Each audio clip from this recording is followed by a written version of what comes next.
right, welcome back to our welding world, cast space, pod, all of that. All right, we're talking about stick electrodes, stick equipment for chapter 8, and we're going to work on questions for discussion. Okay, guys?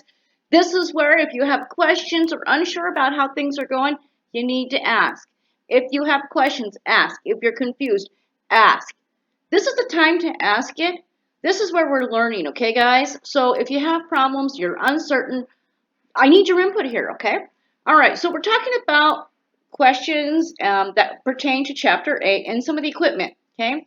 So what is an electrical circuit? Well, according to the book, an electrical circuit is a path taken by the electric current flowing from one terminal to another, okay?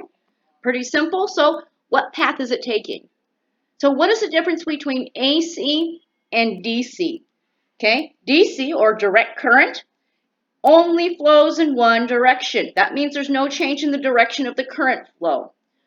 AC, or alternating current, is a current that has alternating positive and negative. Okay, in the first half cycle, the positive flows in one direction, and then in the second half cycle, the negative flows in the opposite direction. Okay. What is polarity? Polarity is the positive or negative state of an object. Polarity determines the direction of current flow when we're talking about a DC current. So what determines whether the polarity of a welding machine is DCEN, electrode negative, or DCEP, electrode positive? Okay.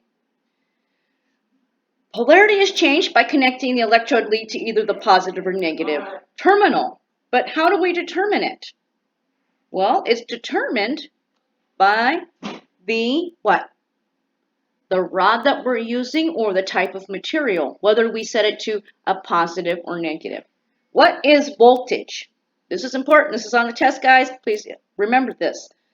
Voltage is electrical pressure in a circuit. Voltage does not flow. Current flows. Okay? We measure voltage with a voltmeter. And usually voltage and current can be shown on the front of our machines. All right, onwards.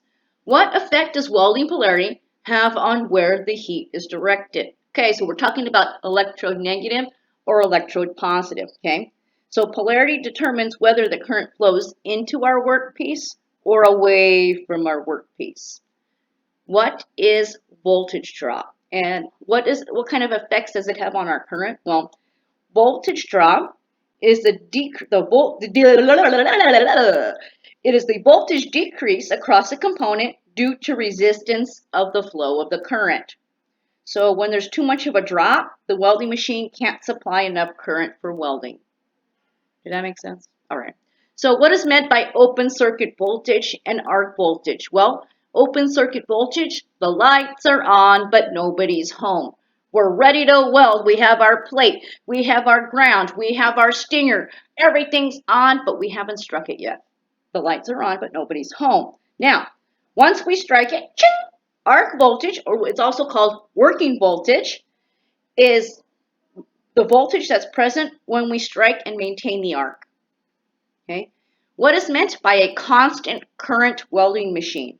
Okay, a constant current, or a CC welding machine, gives a relatively constant current over a wide range of voltages caused by change in arc length.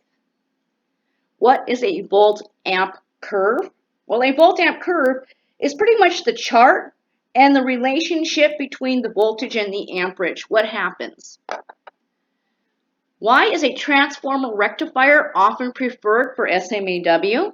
Remember we're talking about those big old behemoth machines? Okay, because they're capable of producing constant DC, and DC produces the highest quality stick welds. Okay.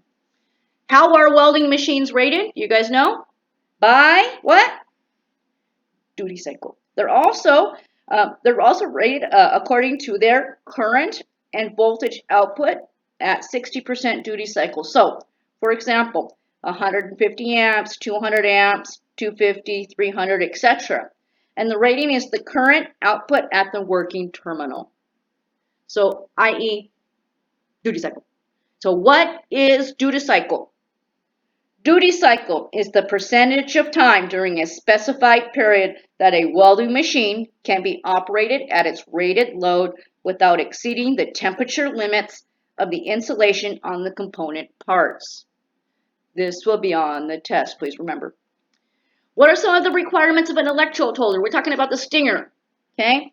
There's a couple of things that we need to look for and make sure. You also need to make sure that it's going to, it's there for you every time. So you need to check it if it's not your own.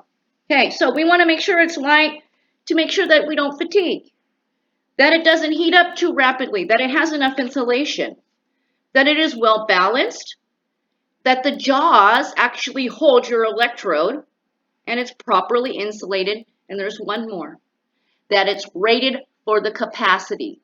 If I'm using a 250 amp stinger and I know I'm going to be welding at 300 amps, it's not meant for that, and you can melt down the stinger itself or you can electrocute yourself. So make sure things are correct. All right, last one. Why is it important to weld only when there's adequate ventilation? Well, there's a bunch of smoke and fumes, and you don't want to inhale it. So we want to make sure that it is properly ventilated. As always, guys, if you have questions, concerns, maybe even some snotty remarks, talk to me. All right, take care.